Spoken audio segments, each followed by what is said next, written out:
আহিন বন্ধুরা, এই মুহূর্তে গুরুত্বপূর্ণ একটা আপডেট নিয়ে চলে এসেছি। সেটা হলো পিএম কিষাণের 17তম কিস্তির টাকা আপনারা কবে পেতে চলেছেন এবং এই লিস্টে আপনার নাম আছে কিনা সেটা কিভাবে চেক করবেন সেটা আজকে এই সম্পূর্ণ ভিডিওর মাধ্যমে কিন্তু আপনাদেরকে বলতে চলেছি।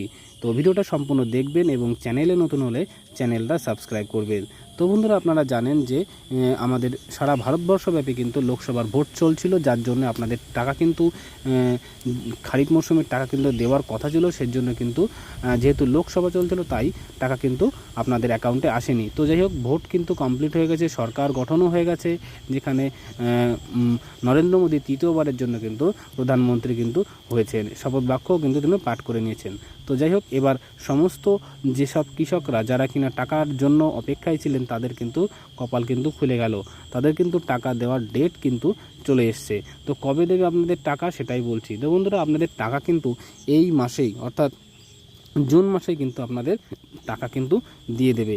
তো কবে দেবে সেটা কিন্তু এখনও পর্যন্ত ডেট ফিক্সড হয় নাই, তবে এটা বলা যাচ্ছে যে আপনাদের টাকা কিন্তু যে কোনো দিন কিন্তু আপনাদের অ্যাকাউন্টে ঢুকতে পারে, কারণ এই মাসেই 100% এটুকু আপনারা ধরে নিন যে এই মাসেই কিন্তু আপনাদের 17তম কিস্তি অর্থাৎ খারিফ মরশুমের টাকা কিন্তু ঢুকে যাবে।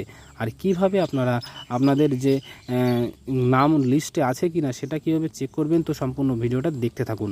তো বন্ধুরা, সরাসরি গুগলে চলে আসবেন, এখানে গিয়ে সরাসরি আপনারা লিখবেন পিএম কিষাণ লিখে আপনারা কিন্তু সার্চ দিবেন এবং সার্চ করার সঙ্গে সঙ্গে আপনাদের সামনে কিন্তু এরকম একটা ইন্টারফেস খুলে যাবে এবং এখানে সরাসরি একটু স্ক্রল ডাউন করলেই নিচের দিকে আপনারা কিন্তু দেখতে পাবেন, এখানে একটু নিচের দিকে চলে আসবেন এবং এখানে দেখতে পারবেন যে বেনিফিশিয়ারি লিস্ট বলে কিন্তু একটা অপশান আছে। তো সরাসরি আপনারা এই বেনিফিশিয়ারির যে লিস্ট এখানে ক্লিক করবেন এবং ক্লিক করার সঙ্গে সঙ্গে এরকম একটা কিন্তু ইন্টারফেস চলে আসবে এবং এখানে প্রথমে আপনারা সিলেক্ট স্টেট এখানে দেখতে পাচ্ছেন, এখানে সিলেক্ট করবেন।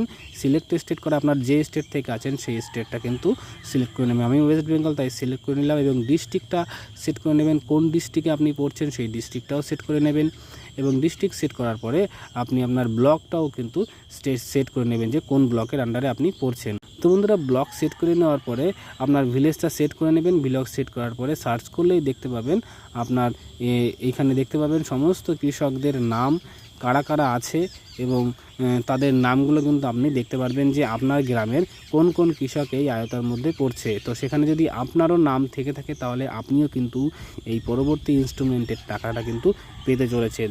তো বন্ধুরা, কতটা ইম্পর্টেন্ট লাগলো সেটা কমেন্টসের মাধ্যমে জানাবেন। দেখা হচ্ছে নেক্সট ভিডিওতে, ততক্ষণ সবাই ভালো থাকবেন, সুস্থ থাকবেন। জয় হিন্দ, জয় ভারত।